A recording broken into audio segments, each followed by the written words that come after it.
महर्षि उड़िया बाबा को भी एक उपासक ने प्रश्न किया था कि महाराज जी, मन कैसे रुके? तो उड़िया बाबा ने उत्तर दिया, नियम पालन से। यदि हम नियम पर दृढ़ रहें तो मन हमारा क्या कर सकता है? नियम तो परमात्मा देखता है। हम लोग नियम पर दृढ़ नहीं रहते, इसी से हमारे देश की दुर्दशा है। संध्या वंदन तक का नियम जाता रहा है। भजन करने के लिए नियम की बड़ी आवश्यकता। हाँ, बड़े नियम की आवश्यकता है। तो जैसे प्रातः काल से सायंकाल तक की हर व्यक्ति की अपनी एक दिनचर्या होनी चाहिए। ऐसा नहीं कि आज हम 4 बजे उठे, कल 7 बजे उठे, पर फिर मन को आप कंट्रोल नहीं कर पाएंगे।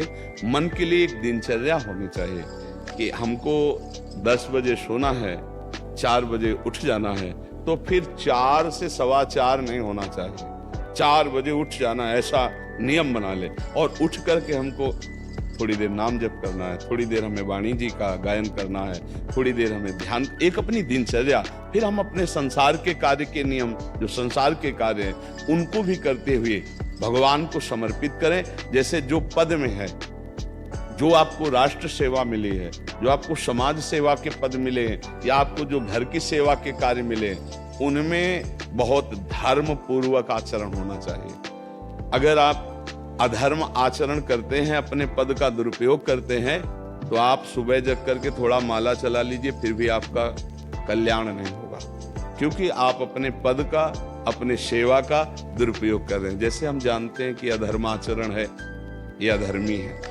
हमें पता है दोषी है, और वो हमको कुछ धन दे देता है, और हम उसको मुक्त करवाने की बात सोचते हैं, और जो निर्दोष है उसको फंसा देते हैं। अब तुम चाहे जितना माला चलाने की कोशिश करो या दान पुण्य करो, वो तुम्हारा अधर्म आचरण, वो अधर्म का धन तुम्हें सतमार्ग में नहीं जाने देगा। नियम लेना चाहिए कि जिस पद में है, जिस धर्म में है, जिस कर्तव्य में है, चाहे कुछ भी हो जाए, हम अपने कर्तव्य से विमुख नहीं होंगे। जितना जप महान है, उतना ही कर्तव्य महान है। दोनों बातें समझना है।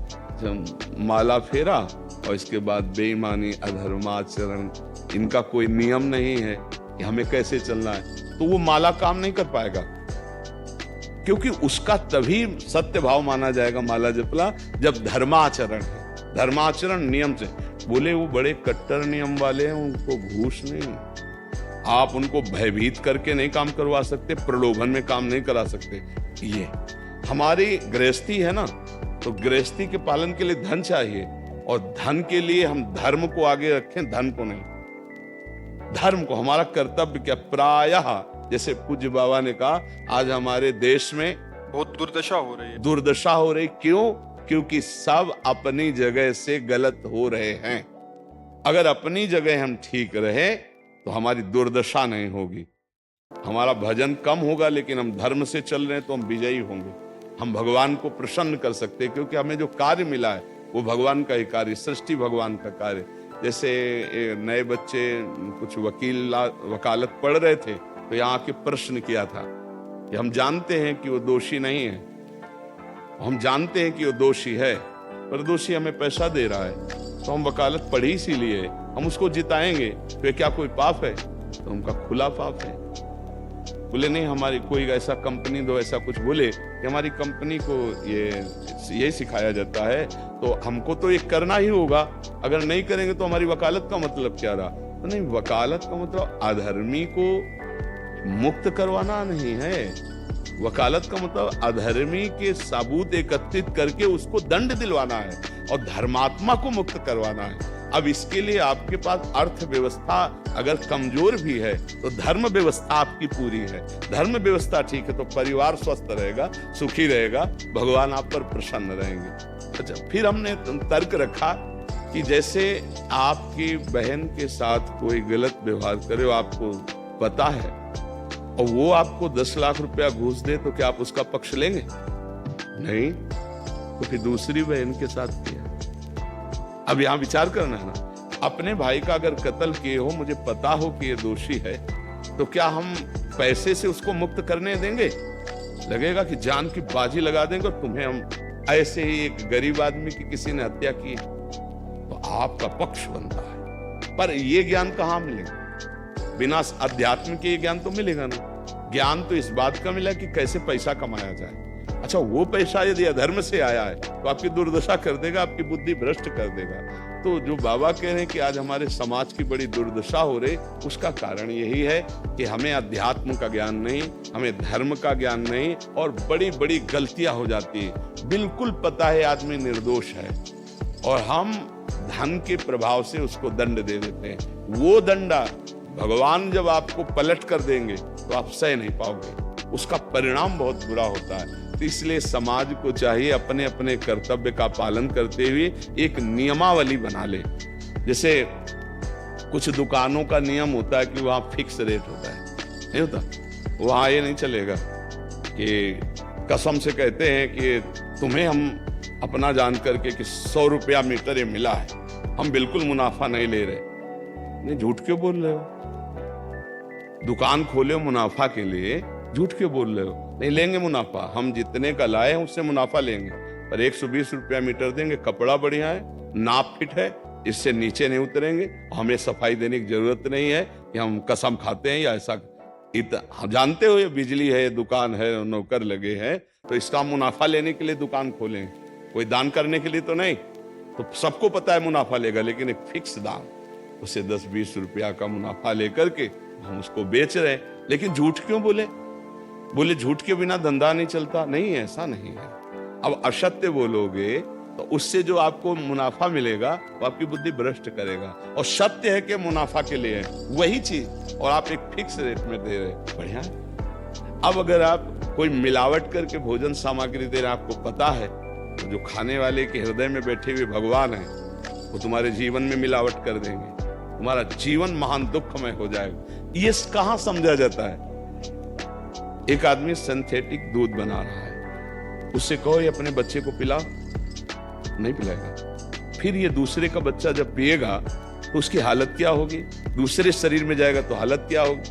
वो केवल धन की बुद्धि रखता है। एक आदमी घी में केमिकल मिला रहा है, एक ऐसे अभक्ष पदार्थ मिला है, वो स्वयं नहीं खाएगा, लेकिन वो होटलों में भेजा जाएगा, हजारों लाखों लोग खाएंगे, बीमारी बढ़ेगी, उसको रुपया से मतलब है। ये चीज, ये दुर्दशा हर जगह धर्म का ज्ञान न होने के कारण फैल रही, नहीं फैल रही। एक मरीज बीमार है, असली दवाओं में पैसे ज्यादा है, नकली दवा लेकर के असली के दाम में बेच देना, उसको बिल्कुल फायदा ना होना। लेकिन परमात्मा देख रहा है, तुम जानते हो नकली दवा, वो तो नहीं जानता बेचारा, ज्यादा पढ़े लिखे नहीं, किसान आदमी गांव का आया है, तुमने दे दिया और उसने पैसा दिया असली के। अब वो पैसा तुम्हारी बुद्धि भ्रष्ट करेगा, तुम्हारे परिवार में कलह पैदा करेगा और तुम्हारा पतन कर देगा। ऐसे हर डिपार्टमेंट में, हर विषय में यदि हम अपने धर्म से चले, अपने सत्य से चले और थोड़ा भी भजन होगा, वो आपको उत्तम गति प्रदान करेगा।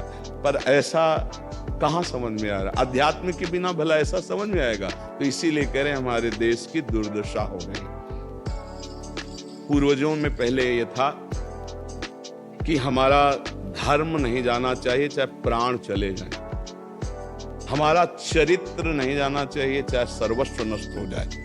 आज इसकी कोई परवाह नहीं, तो उसी से बुद्धि भ्रष्ट हो जाती है, जीवन एक पशुवत आचरण वाला हो जाता है, और वो अपने को बड़ा सुखी समझने लगते हैं कि हमारे पास बड़ा वैभव है। लेकिन प्यारे, उस दिन को याद करो जिस दिन तुम्हारा आखिरी समय होगा, ना तुम्हारा फार्म हाउस जाएगा, ना महल तुम्हारा जाएगा, ना बैंक बैलेंस जाएगा, ना कोई व्यक्ति, और ना ये शरीर। अब तुम्हारे कर्म तुमको भोगवाएंगे। उस समय की कौन याद करता है? अगर उस समय की याद हो तो भय लग जाए कि नहीं नहीं, पाप नहीं करूंगा, क्योंकि जाना है यहां से। अच्छा, कब जाना कुछ पता नहीं, किसी भी समय ट्रांसफर हो सकता है इस शरीर से। तो हमें लगता है कि महापुरुषों के जो वचन है कि हमें एक नियम से जीवन जीना चाहिए, धर्म पूर्वक जीवन जीना चाहिए, अपने कर्तव्य का पालन करना चाहिए। जो हमारे लिए कर्तव्य, आज प्रायः धन प्रधान बुद्धि होने के कारण कर्तव्य स्वाहा हो रहा है।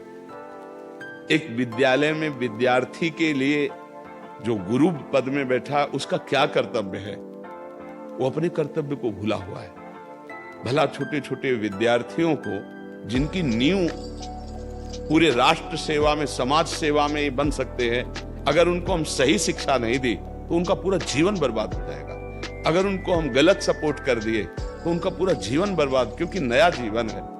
और जगह जगह अपने अपने कर्तव्यों का यदि पालन किया जाए तो पूरा समाज सुखी हो जाए। लेकिन कर्तव्यहीनता आ रही, कोई अपने कर्तव्य को नहीं समझ रहा है। तो यही बात महापुरुष जनों को दुख लगता है कि अगर सब अपने कर्तव्य का पालन करें, धर्म का पालन करें, भगवान का नाम जप करें तो सब सुखी हो जाए। सुख सब चाहते हैं और आचरण दुख वाले करते, इसीलिए सुख नहीं मिल रहा है, परिणाम में हमें दुख मिल रहा है। सच्ची मानना, वो रुपया पूरे परिवार में अशांति पैदा कर देगा। और धर्म पूर्वक 100 रुपया लाओगे, 4-5 परिवार के बैठ के नमक रोटी खाओगे, आनंद से सोओगे, बड़ा प्यार रहेगा, भगवान की कृपा रहेगी। पर ये बात समझ में नहीं आती है। तो ये वृत्ति अगर छोड़ी ना जाएगी तो कुछ भी कर लो, कहीं भी दान पुण्य कर लो, लाभ नहीं मिलेगा। अगर दान देने की बात कही गई है तो धर्म पूर्वक कमाए हुए। अगर आप मेहनत से कमाए हो ना, 10 रुपया दे दोगे ना, तो 10 रुपये का वो आटा लाके अगर 2 रोटी खाएगा तो खूब वजन होगा। वो आप 1 लाख रुपया बेईमानी कर रख दोगे ना, तो बैठे बैठे वो गंदा ही सोचेगा, वजन नहीं होगा।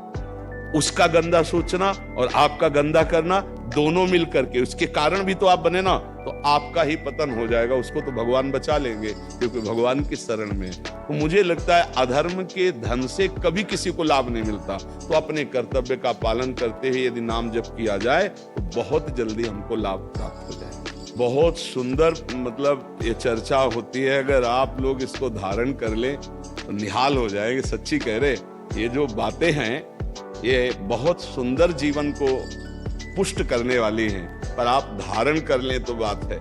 नहीं तो जैसे लाभ दिखाई दे रहा 50,000, तो ये बातें भूल जाओगे, ये बातें अच्छी नहीं लगेंगी। ये यार बहुत बढ़िया काम घर में आएगा, पर हमारी ये बात ध्यान रखना, 50,000 घर में अशांति पैदा कर देगा। सच्ची मानना, आप धर्म से चलना, धर्म से चलोगे तो भगवान तुम्हारी रक्षा में रहेंगे। अधर्माचरण देखो कैसी कैसी घटनाएं होती हैं। बढ़िया कार है, फिल्मी गाना लगाए चल रहे हैं और वो एक्सीडेंट हुआ, आग लग गई, बाहर निकल नहीं पाए, वो अंदर ही जल गए। क्या हुआ? ये करोड़ों रुपए की कार भूंज दिया तुमको अंदर ही बैठाल के, धू धू करके आग लग गई, अंदर जल। ऐसे जलना चाहते हो या भगवान के आनंद में चिंतन करके शरीर छोटे हो फिर दाह संस्कार हो? ऐसे ये सब लोग भगवान के नाम का कीर्तन करते ही जा रहे, फिर आपका अंतिम संस्कार, वहां जीवित जल गए। क्या हो सकता है? एक एक पल तुम्हारे कर्म का हिसाब होगा, एक एक सेकंड का। ये ऐसे कर्म करो कि हमारा अच्छा हिसाब हो, बुरा हिसाब। ये मत समझो कोई देख नहीं रहा, वो देख रहा है जिसको हिसाब करना है, वो देख रहा है। उसके लिए कोई वकील या किसी सबूत की जरूरत नहीं होती, वो सर्वांतर्यामी आपके अंदर बैठे ही देख रहा है। तो सदैव जैसे सत्संग सुन रहे हैं, तो अगर हाथ जोड़ के प्रार्थना है, थोड़ी भी बात मान लोगे तो आप सच्चे सुख के मार्ग में चलने लगोगे। नहीं तो भाई बहुत गंदी हवा चल रही है, माया की बहुत गंदगी ऐसी फैल रही। कलिकाल है ना कि ये बातें किसी को पसंद नहीं आती। वो बात बताओ कि हम कितना रुपया कमा ले, कैसे कितने भोग ले, और वो अध्यात्म में नहीं है। आपको सच धोखे में मत रहना। अध्यात्म में है, जितना आप धर्म से चलोगे उतना सुखी होगे, और लोक में है जितना धन मिल जाएगा उतना सुखी माना जाएगा। लेकिन वो सुख नहीं है, वो चंद मिनट के लिए हाइलोजन की तरह जलेगा, फ्यूज हो जाएगा। और धर्मात्मा दीपक की तरह जलेगा, पर बहुत काल तक चलता रहेगा। इन बातों का चिंतन कीजिए, खूब नाम जप कीजिए और भगवान के भरोसे रहिए, गंदे आचरण में